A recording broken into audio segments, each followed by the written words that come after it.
A paz do Senhor Jesus, meu irmão, minha irmã, sejam todos muito bem-vindos a mais um estudo da nossa lição bíblica. Estamos hoje chegando ao final dessa série Firmados em Cristo. Estudamos durante todas essas semanas o livro de Colossenses e hoje nós vamos estudar também a carta de Paulo a Filemon. Passamos aí 3 meses nos aprofundando sobre essa supremacia de Cristo, sobre essa vida em Cristo e como que Cristo muda e transforma a nossa maneira de ser. Hoje nós vamos estudar um pouquinho a carta então de Paulo a Filemon, nossa última lição nessa série. Eu quero lembrar você que o link está aí para você compartilhar, disparar aí para os seus amigos, nas suas redes sociais, para que você possa influenciar outras pessoas a também assistir esse estudo, a também participar desse conteúdo.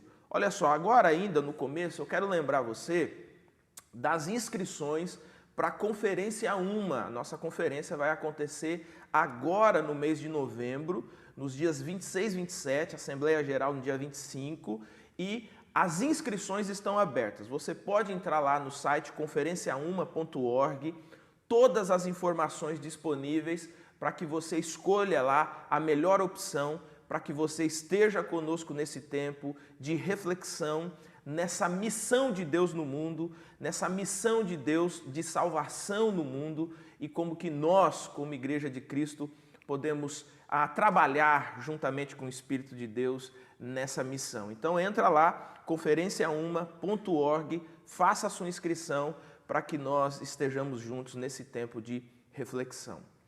Bom, hoje nós vamos estudar então a lição de número 13, Carta de Paulo a Filemon. É uma carta pequenininha, curtinha, são poucas palavras nessa carta, mas com um ensinamento extremamente profundo a respeito dos relacionamentos, das relações, essas que são transformadas pelo poder do Evangelho. Por isso, olha, pega aí a sua lição bíblica, a sua Bíblia Sagrada e vamos juntos estudar a Palavra de Deus.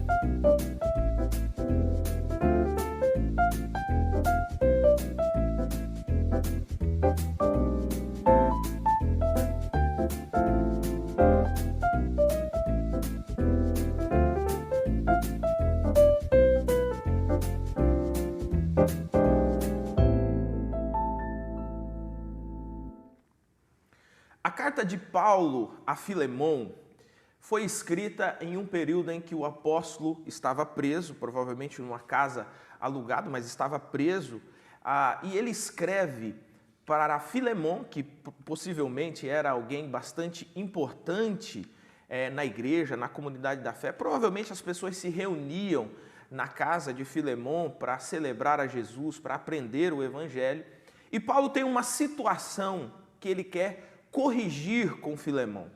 Ele, do outro lado, conheceu Onésimo. Onésimo era um escravo de Filemon e provavelmente Onésimo tinha feito alguma coisa errada, tinha fugido, né? A escravidão era muito comum naquele período, era institucionalizada naquele período e, com isso, Onésimo, do outro lado, conhece o Evangelho, tem sua vida transformada, Filemon tem sua vida transformada pelo Evangelho, e o apóstolo Paulo, então, escreve essa carta para fazer com que os dois entendam que agora as suas relações precisam ser transformadas.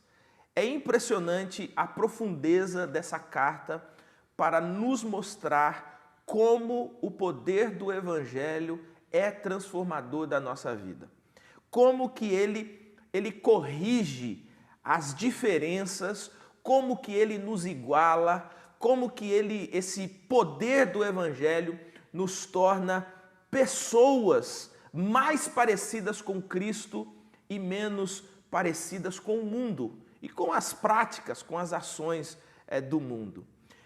Uma das informações que nós temos, por exemplo, é que a carta a Filemon, a carta que Paulo escreve a Filemon, ela tem um teor bastante pessoal, bastante emocional. O apóstolo chega em determinado momento a se referir mesmo ao carinho que Filemão nutre por ele e faz uma recomendação a Filemão com base nisso, né? Olha, aceite Onésimo de volta como um irmão em Cristo e tudo que ele te deve pode botar na minha conta que eu vou pagar para você.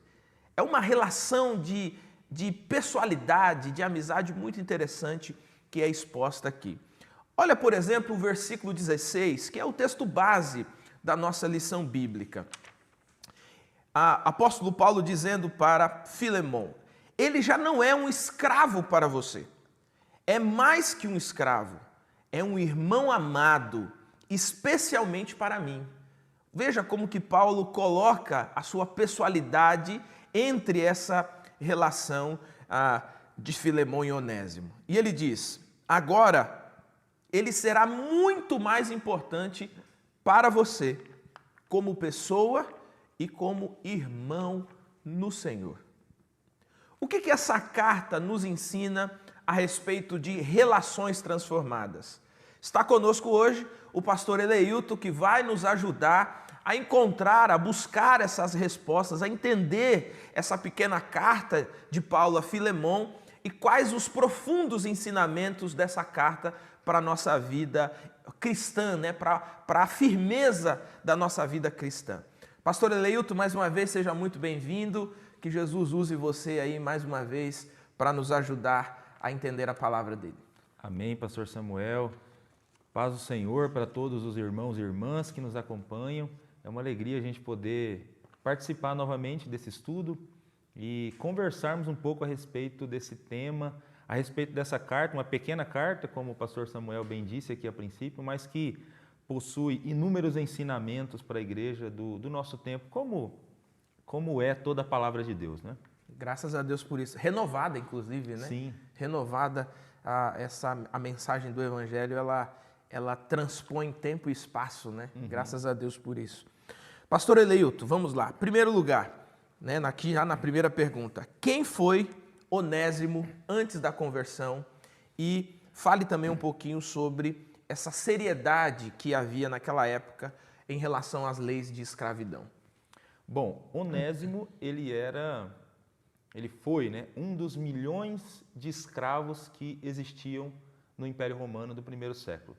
Então nós temos, havia, né, cerca de 60 milhões de escravos, é a estimativa que se faz, né, dos historiadores, no primeiro século. E Onésimo estava entre eles, né, na carta que Paulo escreveu, Paulo diz, né, você até leu o versículo 16, acredito que ele veio a ser afastado de ti temporariamente, a fim de que o recebas para sempre. Aí o 16, não como escravo, mas muito acima de escravo. Então, nós estamos falando aqui de a carta conta a história de um escravo que se afastou do seu dono. Essa é a história, por trás da carta de Paulo a Filemão. Então, lendo essa carta aqui, para poder chegar nas duras leis da escravidão, né? Lendo essa carta, ao que tudo indica, Onésimo, por alguma razão, estava insatisfeito estando servindo como escravo a Filemão. Pelo que Paulo fala sobre Filemão na carta, eu não acredito que Filemão era um senhor de escravos duro, cruel, né? Cruel, opressor, né? Como vários senhores de escravos eram naquele período. Talvez o problema fosse com Onésimo mesmo, né? Talvez Onésimo tivesse algum problema, alguma questão. Fato é que, por alguma razão que nós não sabemos qual exatamente, Onésimo decidiu fugir de Filemão, fugir do seu senhor, né? Por isso que Paulo fala que ele se afastou dele. Então ele foge de Filemão na época não era incomum um escravo fugitivo, né? Com esse número enorme de escravos presentes no primeiro século. Então, hora ou outra, havia-se notícia de algum escravo que havia fugido, né? Exatamente por isso, as leis sobre a escravidão eram extremamente rígidas para escravos fujões, para escravos fugitivos, né? Então, por exemplo, uma vez que um escravo fugitivo fosse recuperado, o dono do escravo poderia mandar marcá-lo com ferro, né, para que todo mundo soubesse que aquele era um escravo que já havia fugido. Né? O dono do escravo poderia mandar açoitá-lo, né, poderia mandar castigá-lo severamente, né, por conta da fuga. E, inclusive, o que era mais cruel, ele poderia mandar crucificá-lo. E sem dar satisfação para absolutamente ninguém. Né? O escravo fugiu, ele pode ser crucificado como uma pena, um castigo por conta da sua fuga. E a razão disso é bem simples. Escravos não valiam nada. Escravos, eles eram literalmente uma propriedade do seu senhor. Então, se é uma propriedade, ele vale tanto quanto vale uma enxada. Tanto quanto vale qualquer ferramenta que a pessoa tenha. Então, a pessoa faz o que quiser com a sua ferramenta, com a sua posse. Então, ele poderia fazer o que ele quisesse com o seu escravo fugitivo. Então, as leis eram bem severas e eram severas para que escravos pensassem duas vezes antes de tomar a decisão de fugir do seu senhor. Inclusive, haviam leis que foram redigidas, né, para cuidar, inclusive, para que pessoas não dessem abrigo para escravos fugitivos. Então, alguém que abrisse a porta da sua casa para receber um escravo fugitivo, uma vez que esse escravo fosse descoberto e fosse comprovado que de fato aquela pessoa deu abrigo para aquele escravo, então todo o prejuízo que o escravo deu para o seu senhor durante o período em que ele ficou ausente da casa, era cobrado dessa pessoa que deu abrigo para o escravo fugitivo. Enfim, havia todo um aparato de leis montado para que o escravo não fugisse, né? Para que não fosse uma opção para ele fugir, né? Para que ele tivesse medo de optar por essa via. Então, Onésimo é um escravo, né, que optou por essa via. Ele foi um escravo que optou por fugir. Acabou saindo da casa de Filemão e, ao que tudo indica, não saiu de mãos vazias. Né? Ao que tudo indica, ele saiu dando algum tipo de prejuízo para Filemão. Alguma coisa, né? Alguma coisa ele levou ali da casa de Filemão. Né? Parece que ele roubou mesmo alguns valores de Filemão. Né? Por isso que eu disse que eu tenho a impressão que o problema não era com Filemão, que o problema era o próprio Onésimo. Era, né? O próprio Onésimo. Parece que o Onésimo tinha algum problema de caráter mesmo, alguma coisa nesse sentido, né? Que o levou a fugir, inclusive roubando valores de Filemão. Então esse era Onésimo. Onésimo é um escravo fugitivo num período em que as leis da escravidão eram leis duríssimas para quem optasse por esse expediente de fugir. Tem uma outra questão, só para a gente tentar marcar um pouquinho essa questão da escravidão, que existia várias formas, né, de um escravo ser feito ou de se autofazer escravo, né? Podia falar um pouquinho sobre isso também, a título de informação? Sim, na verdade, nós estamos falando aqui de um período em que o Império Romano ele está no poder e que o Império dominou quase todo... Na verdade, o mundo todo da época estava sob a dominação de Roma. O Oriente, né? a Europa, estava tudo sob dominação de Roma. Isso, exatamente. Então, muitos escravos, muitas pessoas que serviam como escravos, às vezes eles eram até mais instruídos do que os seus próprios senhores, né? Porque muita gente era prisioneiro de guerra, né? De repente um médico, um comerciante que foi feito escravo, né? Um determinado povo foi capturado, né? Foi vencido e aquela pessoa foi feita escravo, né? Acho que é interessante falar sobre isso mesmo, porque toda vez que a gente fala de escravidão, especialmente vendo um país como o nosso, a gente já tem a impressão de uma escravidão similar àquela que existia no nosso país. Né? Infelizmente, muitas pessoas, quando fazem a leitura da Bíblia, acabam cometendo esse anacronismo, né? De interpretar o texto a partir da visão que se tem hoje, né? E você está lá num contexto completamente diferente de hoje, né? A própria escravidão desse período é totalmente diferente da escravidão que foi praticada nos últimos 100 e poucos anos, 200 anos. Né? Exatamente. Então tinha muitos aqui que eram prisioneiros de guerra mesmo, né? Não necessariamente eles eram maltratados, haviam bons senhores, né? Naquele período, mas você tinha também, obviamente, mercado de escravos, né? Todas nas ruas de Roma ou das principais cidades do Império, você tinha um mercado de escravos onde as pessoas poderiam ir lá para ver escravos sendo expostos, né? Para fazer compra de escravo, né? Para vender escravo, enfim. havia esse comércio também nesse Provavelmente período. também houvesse a famosa agiotagem, né? Que é a compra de dívida, né? Então, assim, uma família, né? Sei lá, uma pessoa deve para essa outra pessoa. Aí uma terceira pessoa, ela comprava a dívida, né? Então, assim, eu pago a dívida, te dou o dinheiro, mas ela ia cobrar lá. E geralmente a cobrança escravizava alguém, ou os filhos, ou, né? Então tinha muito também uma espécie de comércio ali que circulava, Sim. que funcionava dentro mesmo da égide do governo, mas que funcionava tranquilamente com uma espécie de exploração também, né? Isso. Você me fez lembrar aqui agora uma frase que eu li uma vez, estudando sobre os publicanos, né, que havia uma pergunta, né, quem são as bestas feras mais perigosas? E aí o pessoal respondia, né, que era o leão, o urso e os publicanos. Os publicanos.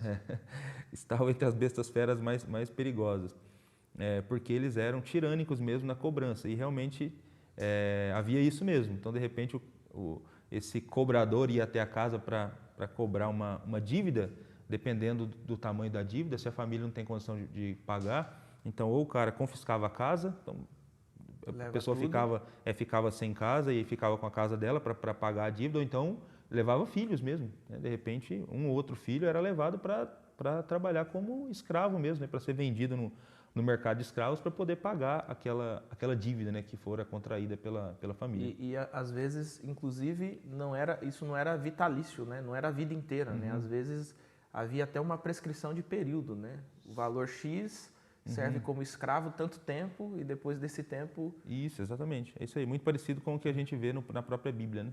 A escravidão dentro do povo de Deus, né? Haviam leis também específicas para isso que servia durante 7 anos, né? E depois o escravo deveria ser libertado, né? liberto, né? A não ser que ele mesmo quisesse continuar servindo voluntariamente como escravo naquele lar, né? Muito interessante. Meu querido estudante, minha querida estudante, essas informações são muito importantes porque quando nós fazemos, né, a interpretação bíblica, quando a gente faz tanto uma exegese ou aplicamos uma hermenêutica ao texto bíblico, a gente precisa definir algumas coisas, como, por exemplo, quais as lentes que a gente vai fazer essa hermenêutica, né? Já que nós estamos lidando com fatos históricos antigos, com um texto que também é antigo. Então, e essa hermenêutica, ela é muito importante para a gente não cometer alguns equívocos, como fazer uma leitura da Escritura ou tentar fazer uma leitura da Escritura a partir da informação que a gente tem de uma realidade hoje, né? Então, a gente está numa realidade oriental, né? Então, ali nós estamos falando de um período muito específico sobre o domínio do Império Romano, em que as leis são especificadas pelo Império Romano. Então, assim, não são leis judaicas, então existe um império dominante. Então, a gente faz essa interpretação, a gente precisa observar todo esse pano de fundo histórico para que a gente não seja induzido ao equívoco de, né, cometer um anacronismo no texto ou dizer hoje o que o texto não está dizendo, né? Então, a gente precisa, de fato, levar muito a sério essa questão da interpretação bíblica. Pastor Eleilton, vencida então essa pauta, né? Como que se deu então essa conversão de Onésimo e em quais circunstâncias, né, a conversão de Onésimo aconteceu e por que exatamente que Paulo precisa fazer essa intervenção, né? Tá aí a pergunta de número 2, né? Bom, eu vou ler aqui o versículo 9 e o versículo 10, que é o versículo sugerido aqui na pergunta de número 2, diz assim: prefiro todavia solicitar em nome do amor, sendo que sou Paulo velho e agora até prisioneiro de Cristo Jesus. Sim, solicito-te em favor de meu filho Onésimo, que gerei entre algemas. Então, a chave para a gente entender como se deu a conversão de Onésimo é exatamente essa expressão do versículo 10. O que gerei entre algemas. E aí, pastor Samuel, para mim, esse texto aqui é um negócio extraordinário, que só a providência divina pode explicar, né? Então, você que está acompanhando a gente, nós comentamos aqui que o Onésimo é o escravo fugitivo. Então, ele fugiu da casa de Filemão. Lembra onde Filemão morava? Filemão reside na cidade de Colossos. Aonde fica Colossos? Colossos fica na Ásia Menor. Né? Na Ásia Menor. Aonde Paulo está preso? O pastor Samuel comentou aqui no princípio desse estudo de hoje que Paulo está numa prisão domiciliar, na cidade de Roma.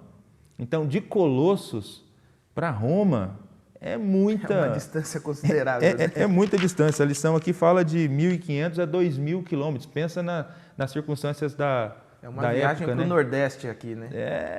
E pensando nos meios de locomoção da época, é uma viagem que são meses, né, para você sair de um lugar para o outro. Nós estamos falando de lugares muito distantes. Eles estão em regiões geográficas muito distantes uma da outra. Então, o Onésimo foge aqui da casa de Filemão, na Ásia Menor, aqui em Colossos. E, por alguma razão, ele vai parar em Roma. Ele vai parar em Roma. Está certo que ele escolheu um dos melhores lugares para se esconder. Né? Porque se tem um lugar que quem está na situação que o Onésimo está, né, para ficar invisível, digamos assim, é Roma. Porque Roma era a maior população. Isso, a capital acontecendo, né? Sim, a capital do mundo da época. Então é uma cidade que de fato. E naquela época, 2.000 quilômetros demora bastante para a informação chegar, né? Fugitivo praticamente não seria encontrado. Com certeza, com certeza. E era muito também assim, era muito fácil ir para Roma, porque o Império Romano ele cuidou, né, de construir estradas, né, que ligavam o império de uma ponta a outra ponta, né? Então você tinha, por exemplo, a Via Egnatia, né, que cortava todo o império. Então assim, essa cidade, essas estradas, né, eram estradas que todos os dias você tinha viajante se dirigindo para a capital do império. Então o Onésimo vai para lá, alguns meses de viagem ele vai para lá. Mas o que mais chama atenção para mim, o que é mais surpreendente nessa história, não é tanto o fato dele chegar em Roma, porque chegar em Roma tranquilo, né? É fácil. É tranquilo. Seria o destino natural para quem está fugindo, né? Se tentar se esconder nas massas da capital do império. Mas o que me chama a atenção, que eu acho assim que não tem como explicar de outra maneira, a não ser pela mão da providência divina, é o fato de ele chegar na casa alugada, porque Paulo tem restrição de locomoção. Paulo está preso, ele está circunstancialmente confinado numa casa. E, por alguma razão, que nós não sabemos qual, Onésimo, ele chega até essa casa onde Paulo está preso. E nessa casa, Paulo prega o evangelho para ele. E nessa casa, ele se converte ao Senhor Jesus Cristo. Ali ele tem o seu encontro com o Senhor Jesus Cristo. E por que isso é extraordinário? Porque esse mesmo Paulo aqui que está pregando por Onésimo, e o Onésimo se converte a Jesus, é o Paulo que, anos antes, esteve na cidade de Éfeso pregando o Evangelho. E ficou cerca de 3 anos pregando o Evangelho na cidade de Éfeso. E nesse tempo que Paulo esteve pregando na cidade de Éfeso o Evangelho, ele recebeu também na cidade de Éfeso, né, porque tinha gente que viajava das cidades vizinhas para Éfeso, para ouvir, inclusive, a pregação do Evangelho, se converteram durante o ministério de Paulo. É possível que ele tenha pregado o Evangelho para Filemão. Em Éfeso. Em Éfeso. Filemão é o patrão do Onésimo, que ele fugiu e roubou valores. Então, anos antes, Paulo conheceu Filemão e pregou o Evangelho para Filemão em Éfeso. Agora, anos depois, Paulo está preso em outras circunstâncias, e tem um escravo fugitivo do Filemão que vai trombar com Paulo em Roma. As histórias se cruzando, As histórias se cruzando, e Paulo pregando o Evangelho para esse cara na cidade de Roma. E aí ele se converte a Jesus, né? Ele tem o seu encontro com Cristo, ele tem a sua vida transformada. Paulo diz que ele se torna um colaborador dele. Ele começa a ajudar o apóstolo Paulo na pregação do Evangelho ali na cidade de Roma, mas, né, a lição até fala que Paulo precisa tomar uma decisão, porque apesar de Onésimo ter se convertido a Cristo e ser um colaborador, inclusive um colaborador que Paulo não queria se dispor dele, né, porque parece que ele estava ajudando de fato Paulo mesmo ali na pregação, né? Ele tem restrição de mobilidade, então ele usa os colaboradores, são os que estão pregando o Evangelho, estão livres para andar a cidade de Roma. Mas Paulo sabe, com certeza Onésimo deve ter comentado com ele quem ele era, de onde ele veio. Paulo sabe que Onésimo tem uma pendenga relacionada ao passado. Paulo sabe que Onésimo precisa acertar a situação dele com Filemão. Então, a difícil decisão que Paulo tem que tomar é a decisão de desafiar o Onésimo a retornar e resolver, né? Retorna para Colossos e resolve a situação. Parece que esse é o dilema, né, diante do qual Paulo e Onésimo estão. Onésimo precisa tomar essa decisão também de voltar e resolver esse problema com o passado dele. Há aí uma inferência, né? Mas aí a gente vai para a terceira pergunta, né? Mas dá a entender, assim, ou pelo menos havia uma certa preocupação como seria esse encontro, a ponto de Paulo, assim, ter que, assim, eu vou intermediar isso aqui, vou tentar, não dá, assim, estou fazendo inferências aqui, né? Não dá também para imaginar ou para a gente pensar que o prejuízo que Onésimo deu a Filemon pudesse ter sido um prejuízo tão grande a ponto de necessitar de intervenções, né? Não era só retornar, né? Mas assim, tem coisas aqui, muitas coisas em aberto que precisa de uma interferência aqui do apóstolo. Com toda certeza. Lendo a carta, isso fica perceptível, né? Então, de fato, ele deve ter dado um prejuízo assim a ponto de, se ele simplesmente chega, as coisas podem não ficar legais, né? Ficar legais para ele. E assim, ainda mais pensando no contexto das leis da escravidão da época. Né? O Filemon, como senhor de escravo, né, diante desse prejuízo que Onésimo deu, poderia mandar açoitá-lo, poderia mandar matá-lo, inclusive, né? Matá-lo, poderia mandar crucificar o Onésimo.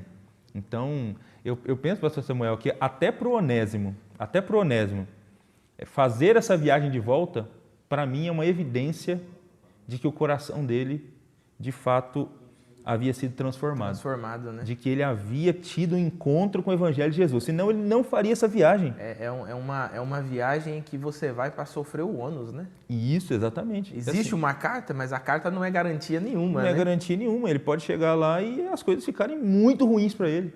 Então ele já está longe do Filemão, com certeza, há algum tempo já, vivendo na cidade de Roma, né? E agora ele vai colocar o pescoço dele literalmente a prêmio, né? De repente, né? O rumo que tome a conversa quando ele chegar lá para conversar com o Filemão, para tentar fazer essa reconciliação, né? É uma evidência, para mim é uma evidência da conversão. Ele fazer a viagem de volta é uma evidência de que alguma coisa aconteceu na vida dele. Vou fazer aqui uma provocação aqui no meio. Também dá a entender, né? Talvez assim, fazendo uma aplicação pastoral mesmo desse texto, né? Que seja lá qual a vida que a gente levou antes do Evangelho, mas a conversão ao Evangelho, ela acaba exigindo ou colocando a gente nessa situação de ter que resolver algumas coisas que ficaram em aberto, né? É perdão, é prejuízos, enfim, tem coisas que a gente faz fora do Evangelho que quando o Evangelho transforma a gente acaba tendo como constrangimento, vamos colocar essa palavra, né? Como constrangimento do Evangelho, voltar para resolver, né? Com toda certeza. A nova vida que a gente recebe em Cristo nos impõe isso. Né? A transformação que o Espírito Santo faz em nós, né, com a regeneração, nos impõe isso. Provavelmente, né, dependendo o que a gente tem de rastro aqui no passado, né, vai exigir da gente algum tipo de reflexão e um passo na direção de tentar reconciliar e resolver esses dilemas, né? Lembrei aqui, você falando, eu lembrei aqui da própria história de um publicano, né? Já falando de publicano aqui hoje, né? do Zaqueu, né? Depois do encontro dele com Jesus, né? Ele tentando também, dando esse passo em direção a tentar resolver problemas deixados ali no passado, né? Então, a conversão impõe isso, né? Talvez a gente vai precisar refletir e tentar mudar algumas posturas e, inclusive, reparar alguns erros cometidos. Né? Mudar algumas posturas e reparar outras que já foram efetivadas, né, no passado. Né? Pastor Eleuto, bom, meu querido irmão e irmã, nós estamos aqui estudando a lição 13, estamos encerrando essa série de lições. Foram 12 lições tratando da carta de Paulo aos Colossenses. A carta de Paulo aos Colossenses e a carta de Paulo a Filemon provavelmente foram escritas no mesmo período, provavelmente aqueles que levaram a carta foram os mesmos, né? Tíquico, provavelmente aí um dos interlocutores a levar a carta, leva para a igreja de Colosso, mas Onésimo também chega até Filemão com uma carta do apóstolo Paulo. Então nós estamos estudando nesse momento a carta de Paulo a Filemão. E nós vamos para a terceira pergunta da nossa lição bíblica, que diz assim: com que propósito Paulo escreveu a carta a Filemão? O que podemos afirmar a respeito do caráter de Filemão e sua postura, né? À luz de Filemão 1:1-7. Ok. Bom, eu acho que a gente já acabou comentando alguma coisa a respeito disso, mas a carta de Paulo a Filemão, ela existe como uma maneira do apóstolo Paulo tentar ajudar o Onésimo nesse processo de reconciliação com o Filemão. Então ele está enviando o Onésimo de volta para que ele resolva esse problema com o Filemão, e ele está intercedendo em favor de Onésimo. A carta é assim, Onésimo tem que voltar, Onésimo tem que pedir perdão para Filemão, reatar o relacionamento com Filemão. Então Paulo escreve a carta para suplicar para Filemão: Filemão, perdoe o Onésimo. Filemão, seja benevolente com esse irmão em Cristo que agora eu estou lhe enviando de volta. Então a carta cumpre essa função, a carta tem esse propósito. É um bilhete pessoal que Paulo envia para Filemão, né? Você comentou que o Tíquico é quem está levando a carta. É o Tíquico que levou a carta de Colossenses também. No capítulo 4 de Colossenses, lá é dito que é Tíquico que é o portador da carta. Então perceba que Paulo escreveu a carta aos Colossenses e a carta a Filemão, no mesmo período, e a mesma pessoa que leva. Por quê? Porque a igreja de Colossenses ela funcionava na casa de Filemão. Então é uma carta que vem para a comunidade e uma carta dirigida especificamente para um membro da comunidade. É pessoal essa. É um bilhete pessoal, uma carta pessoal, e Paulo faz um pedido pessoal a ele. O pedido pessoal de Paulo é: perdoe. E Paulo, eu acredito que Paulo nutre expectativas de que o Filemão vai perdoá-lo por tudo aquilo que Paulo ouviu falar a respeito de Filemão. Então, esses primeiros versículos que são citados aqui na pergunta, eu vou ler apenas aqui, eu vou ler do 4 em diante. Diz assim: dou graças ao meu Deus, lembrando-me sempre de ti nas minhas orações. Paulo está falando de Filemão. Estando ciente do teu amor e da fé que tens para com o Senhor Jesus e todos os santos, para que a comunhão da tua fé se torne eficiente no pleno conhecimento de todo o bem que há em nós, para com Cristo. Pois, irmão, tive grande alegria e conforto no teu amor, porquanto o coração dos santos tem sido reanimado por teu intermédio. Veja que 2 vezes aqui, pastor Samuel, no versículo 5, estando ciente do teu amor. E depois no 7, eu tenho grande alegria e conforto no teu amor, porque o teu amor tem reanimado o coração dos santos. Veja que Paulo menciona 2 vezes, né? O amor de Filemão, né? E com certeza, amor aqui, esse amor que Paulo está falando que está presente na vida de Filemão é o amor de acordo com a concepção escriturística, né? Que é aquele amor que é visto em atitudes práticas, né?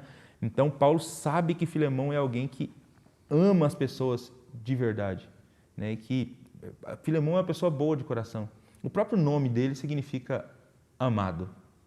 O próprio nome dele tem a ver com essa questão ligada ao amor. Então, assim, diante do testemunho... Vem de Filéu, né? Vem de Filéu. De Filéu, né? Isso, de Filéu, o amor entre amigos, né? Então, assim, por tudo que Paulo tem ouvido falar a respeito de Filemão, Paulo nutre expectativas, né, de que o Filemão vai perdoá-lo, né? Porque o Filemão é alguém que, de fato, reanima o coração dos santos por meio do seu amor. Então, ele faz esse pedido para esse cristão, né? Perdoe. Faz esse pedido. Tem um cristão que está indo, um cristão agora convertido, que é o Onésimo, que está indo de coração quebrantado para pedir perdão. E a súplica de Paulo é: Filemão, perdoe. Perdoe. Então, eu acho que na aplicação da lição bíblica, depois no final, nem tem nem tem essa aplicação, né? Mas como você disse a princípio, eu acho que essa é uma aplicação pastoral importante também dessa lição bíblica, né? Nós temos aqui um cristão quebrantado pedindo perdão e um outro cristão que precisa liberar perdão.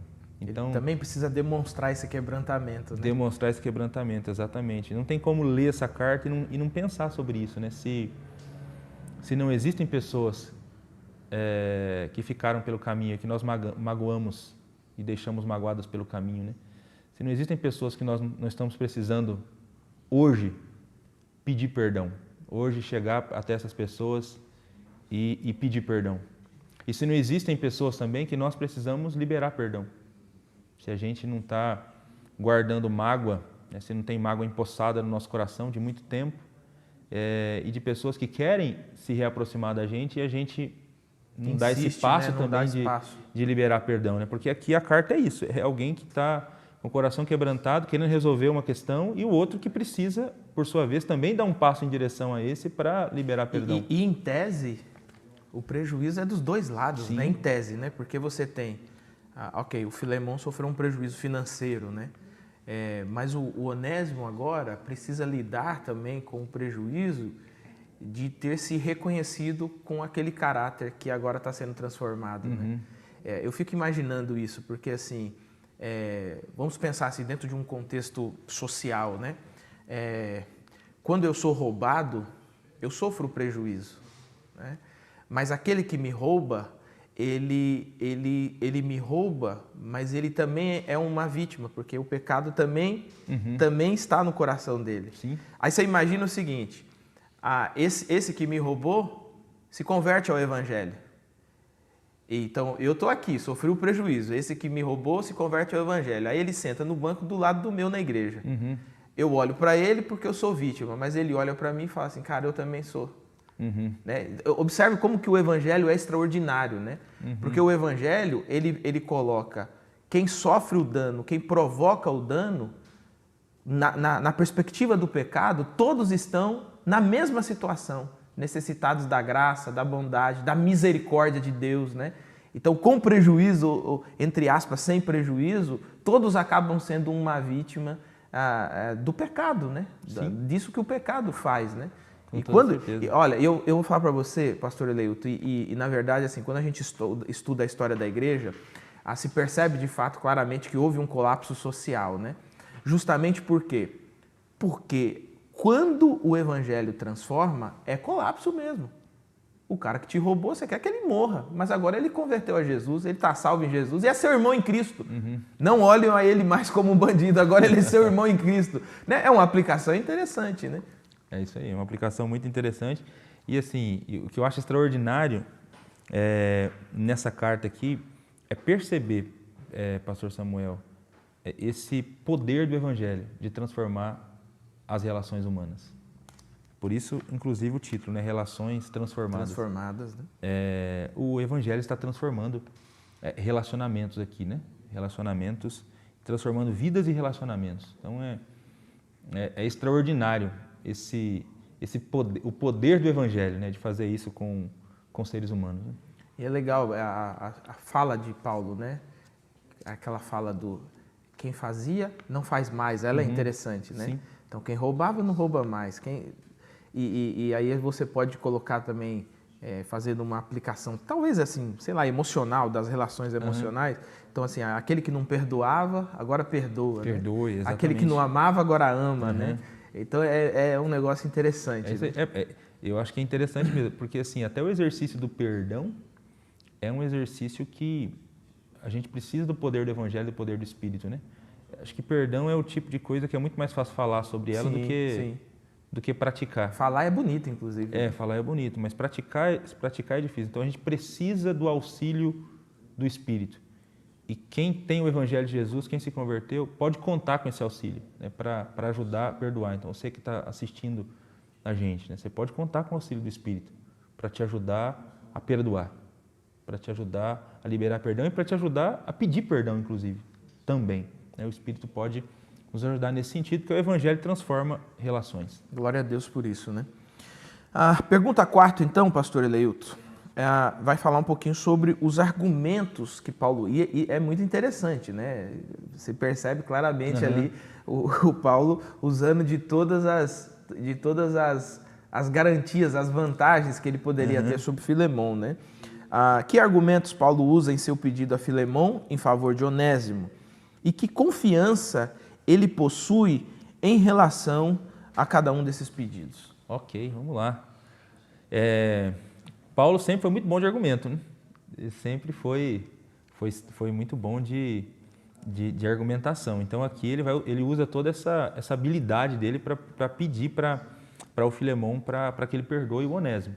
Então ele já disse para o Filemon, para que Filemon o recebesse não mais como escravo, mas como irmão amado no Senhor. E aí ele começa a dizer as razões, né? Versículo 17, ele diz assim, ó, se portanto me consideras companheiro... Opa, já colocou em xeque a amizade aí, né? Já colocou em xeque a amizade entre os dois. Se você me considera, né, você tem alguma estima por mim, então olha o que ele diz, recebe como se estivesse recebendo a mim. A mim. Então ele já começa pegando firme aqui nesse primeiro argumento, né? Aí diz na sequência, se ele te fez alguma coisa, se ele te deve alguma coisa, lança tudo isso na minha conta. Eu pagarei, para não te alegar que também tu me deves a ti mesmo. Acho legal essa fala de Paulo aqui. É legal mesmo, né? Porque assim, olha, a gente é amigo, se você me considera amigo, então recebe. Se ele te deve alguma coisa, pode colocar na minha conta. Eu vou pagar. Eu pago você. Mas assim, ó, tem um detalhe que eu não queria mencionar. Mas que você sabe, né? Mas você sabe.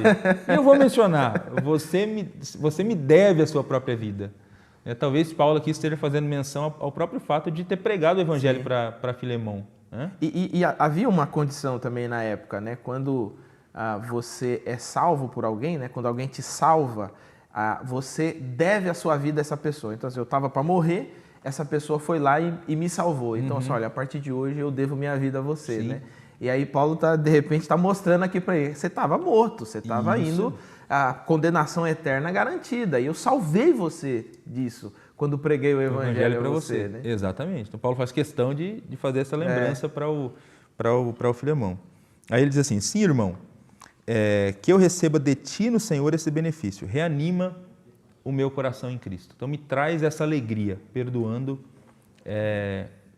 o Onésimo. E aqui parece ser uma alegria de um discipulador com discípulo, né? Sim. Me traga alegria, assim, ó, de tudo que eu te ensinei, responda agora, Isso. haja agora. É hora de praticar tudo aquilo que você aprendeu. Exato, cara, é muito interessante. Traz essa alegria para o meu coração. E aí, ele termina a carta dizendo assim, ó, certo como estou da tua obediência, eu te escrevo sabendo que farás ainda mais além do que eu estou pedindo. Olha isso.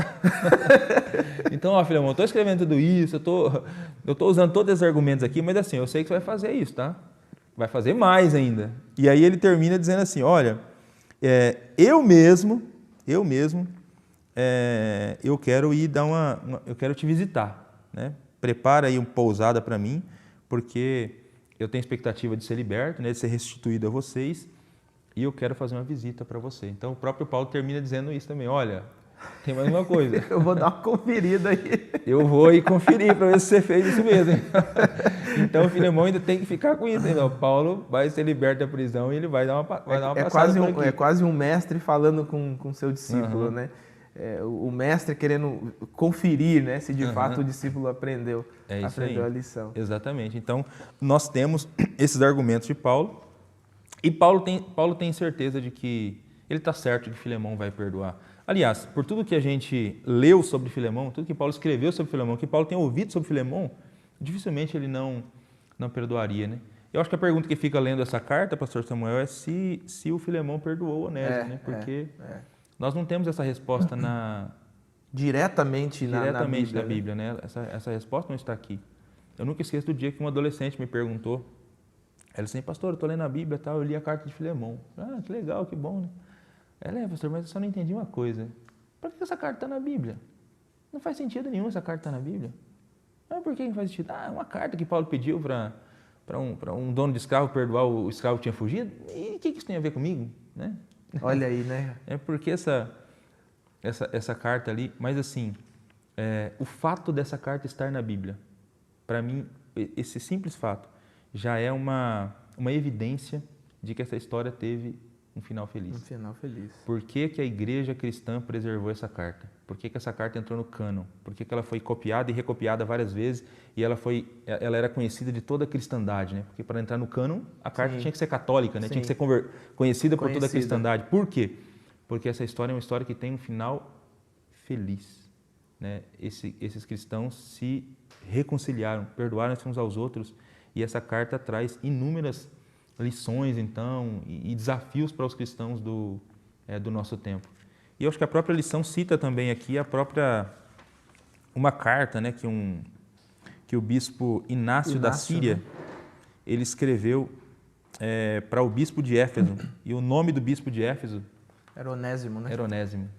Lembrando que Onésimo e Colosso são cidades vizinhas e há uma possibilidade muito grande desse bispo Onésimo de Éfeso ser o próprio Onésimo. O próprio Onésimo, que perdoado por Filemão, restaurado por Deus, restaurado pelo Evangelho, se tornou bispo da cidade de Éfeso. Que legal isso, né? Que legal.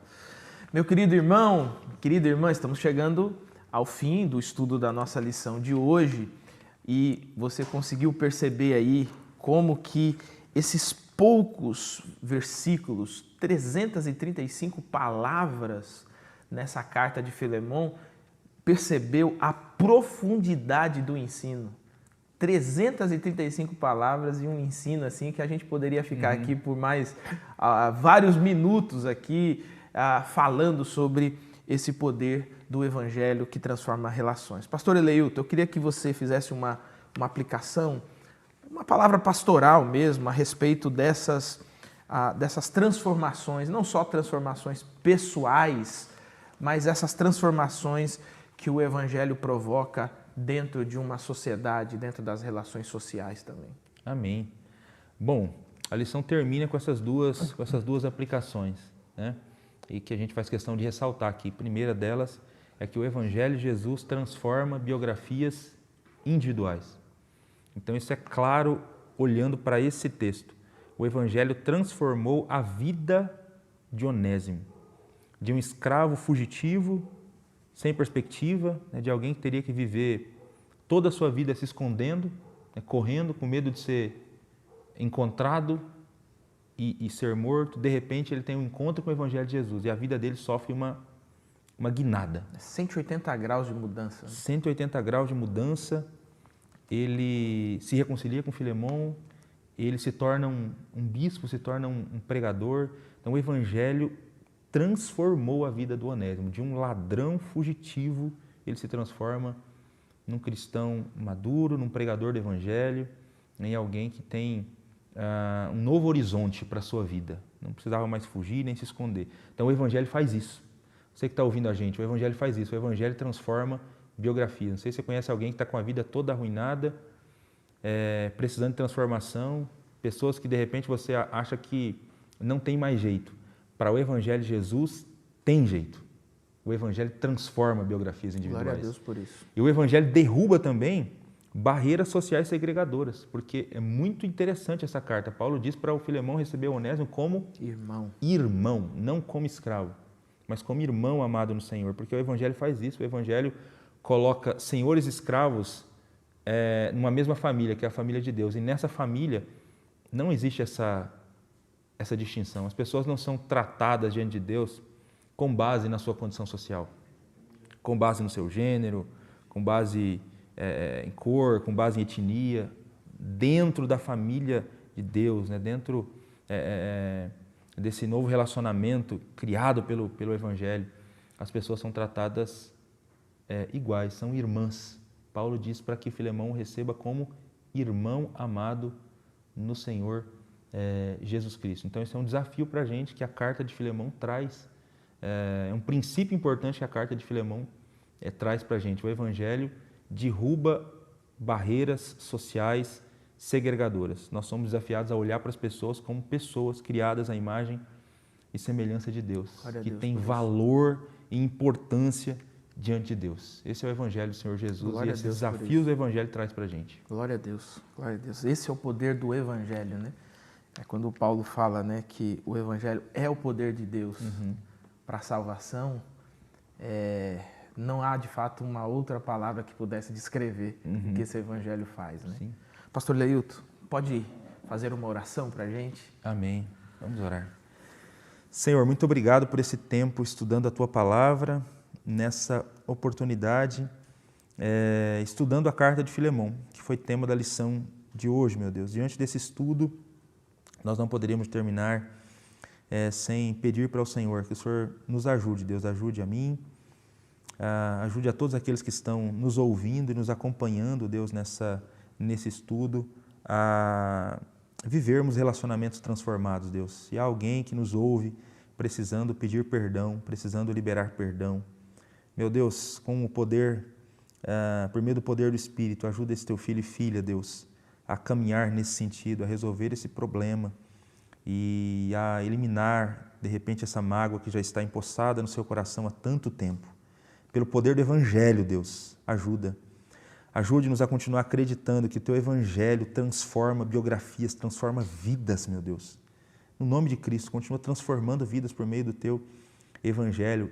Continua, Senhor Jesus, nos motivando a continuar pregando esse Evangelho, Deus. Continuar pregando. Não existe aquele ou aquela que o Evangelho não pode transformar e dar um novo rumo para a vida. Ajuda a gente, Senhor Jesus, a continuar confiando nisso e pregando a Tua Palavra. E nós Te louvamos também por esse Evangelho, Deus, que derruba barreiras sociais segregadoras. Ajuda-nos a olhar para as pessoas como o Senhor as olha, meu Deus. Que a gente não se relacione com as pessoas com base na sua condição social, com base na sua etnia. Pai, no nome de Jesus Cristo, ajuda-nos a olhar para as pessoas como humanos, criados à Tua imagem, à Tua semelhança. Te louvamos, Deus, pelo Teu poderoso Evangelho. Te louvamos por esse estudo. Para a glória do Teu nome, Te agradecemos. Amém. Amém, amém. Pastor Leilton, mais uma vez, obrigado por sua participação. Meu irmão, minha irmã, chegamos ao fim dessa série. Estudamos durante 3 meses Colossenses, Filemão, baseados nessa firmeza do Evangelho, baseados nessa firmeza, né? O tema foi Firmados em Cristo. Nós fizemos então esses estudos sobre a vida cristã. Que tenha sido um tempo abençoador para você. Mas eu quero te lembrar o seguinte, semana que vem começa a nova série de lições. Com certeza você já está com a sua aí, porque eu acho que já deve estar até esgotado, porque o assunto é excepcional. Nós vamos buscar respostas bíblicas para questões contemporâneas. Ideologia de gênero, aborto, sexo, pornografia, vícios, política, igreja e política e outros tantos assuntos que nós vamos abrir a Bíblia e vamos buscar na Escritura, a nossa regra de fé e prática, respostas para essas questões. Então, eu espero você na próxima semana para nós estudarmos a primeira lição dessa nova série que vai tratar sobre o luto e a pandemia. Que Jesus abençoe sua vida. Uma feliz semana para você. Nos vemos na próxima semana e bons estudos.